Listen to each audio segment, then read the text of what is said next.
Josh, you have us. Can you hear us okay? Yes, I can. Welcome to Minnesota. Enjoyed your presser earlier today, and thanks for giving us a minute or two to chat about anything. I was just talking with Rocco, who sounds very enthused about bringing you into the mix, and we talked about clubhouses. Last year's clubhouse was very productive. There were a couple of older players, I think, who became leaders in there. And he says he welcomes the idea of bringing another guy in who wants to be more than just a really good hitter and a really good defender. Has that always been a part of your DNA, to be involved in a lot of stuff and to be pretty honest and be pretty open beyond just your ability to play baseball? Well, I mean, I think it takes a certain amount of time for you to, establish yourself in the game. And I think, from my journey, throughout my career, it's been a pretty extreme one, as far as, going from one of the worst players in Major League Baseball early on, as far as number wise, and then and also learning on the job, to play a new position. Yep. To the amount of success that I've had today. And so there's definitely a lot of things that throughout my jersey that have led me to this point, to where I do want to help others, and I want to make other people better, and I want to make my teammates better, just by sharing stories and sharing encouragements as well, and being able to look through it through the scope of your own personal experiences throughout the game of baseball. Is part of, I'm sorry, go ahead. To be able to share those and with certain guys, and so because everybody in this clubhouse isn't going to be on the same spot in their career as where I'm at today. And so to be able to kind of give them some guidance as well, I think is important. Is part of leadership in your discovery and being more and more that kind of player, is part of leadership not necessarily caring about whether you are liked? That sometimes it means, saying stuff or maybe trying to motivate within your own way. How do you feel about that? Well, I mean, I think first and foremost, I think the most important part about being a leader is, get to know the guys and just letting them know that ultimately you care about them, and you care about their success individually just as well as you care about the team's success as well. And when I say individually, the individual players that won't be in the locker room. And then, if there's times to where, I would have to say, or someone else would have to say, things that might not be popular opinion, they know that it's coming from a heart of caring. Mm-hmm. And, whatever is being said is to better the team and to better the individual.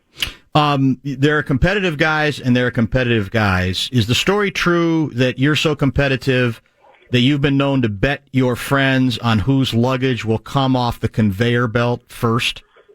Yeah, I mean, I've done that before.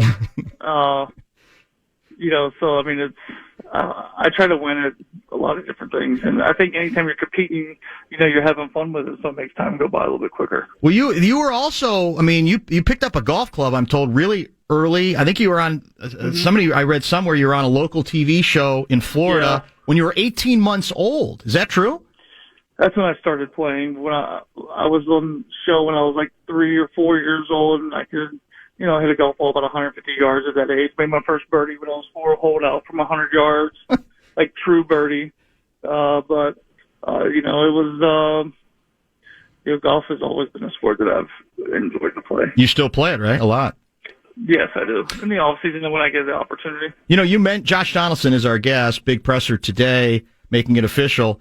How bad things were for you at one point. I think in 2012, you've talked before that you basically considered quitting at the time. It was going so bad for you at the plate. How close were you to really actually doing that? And I'm told you completely overhauled your swing. I mean, what went into that whole process, and how does that, to a certain extent, make you what you are even now? Yeah, I mean, it made me like everything who I am today. I mean, I think at the end of the day, there was a honest conversation that had to be made with myself was, hey, man, like, if I'm going to have success, there's going to have to be changes that are made, and then I just started to continue to do my own studying and researching and try to, dive into people's swings that have had success and to try to find something that I could turn to make my own. And really just kind of realized that there probably wasn't going to be a lot more opportunities left. And, I needed to, take the bull by the horns and get this thing going in the right direction. And I felt like the only way for me to do that was for me to continue to be honest with myself and continue to become a great self-evaluator. Let me be honest with you, because since we started the show at 3:00 today, we had Rocco on and then you. I've gotten a bunch of emails from people.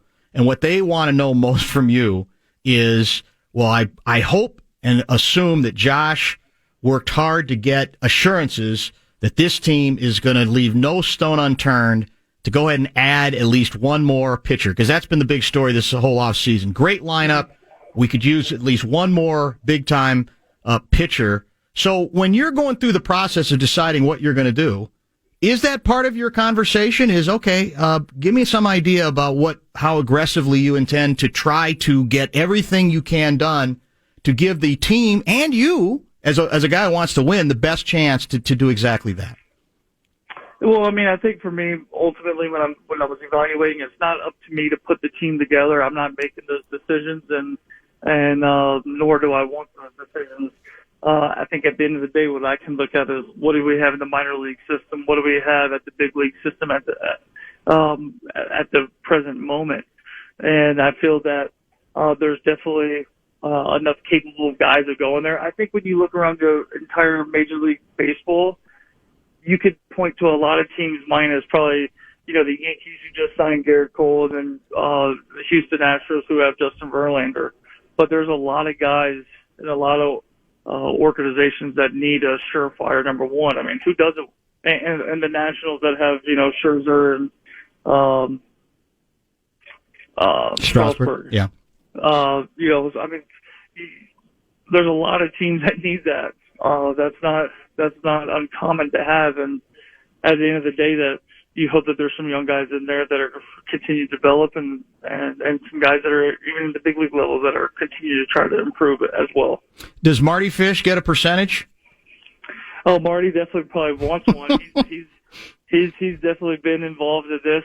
He's been all over me for the past 3 months and even before this. But I think when he texted me one day and I said, "Hey, I think that the Twins have as good a chance as anybody," he definitely steps his game up of recruit me even that much more.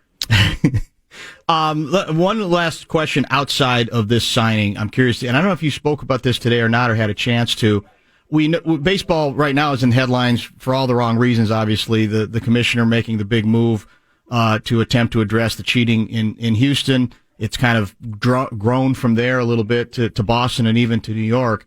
As a veteran player who's been around for a while, how do you feel about what's going on now? Do you think it's embarrassing for baseball? Do you think it's inevitable that a lot of people are always trying to look for an edge? Or as a hitter, does it bug you that this stuff was going on and some teams had allegedly that advantage and perhaps others did not? Yeah, well, at the end of the day, for me, I try to control the things that I can't control. Those are definitely things that I can't control. So I haven't put too much thought into it. And obviously I've been busy for probably the last, couple weeks. So I haven't did my own investigation and kind of what was going on. And so all the details, but I do know that there was technology being used. And I do know that, they were talking about sign stealing. Even with sign stealing, I understand how hard it is to hit a baseball. So you're talking about a round ball, round bat, and that you're trying to square it up. It is difficult. But at the end of the day, technology definitely shouldn't be used in the game, is my personal opinion. So the ramifications of that are going to be left to the MLB and to Rob Manfred to divvy out. Last item, I want to read you a headline from a piece that was written when you were in Toronto to get your view on it, and it reads like this. Josh Donaldson versus the world. He was a poor kid with a troubled home life and a bad attitude. Now, he's a Blue Jays superstar with one goal in mind to win a World Series, no matter how many enemies he makes along the way. Leaving out the Blue Jays part, obviously.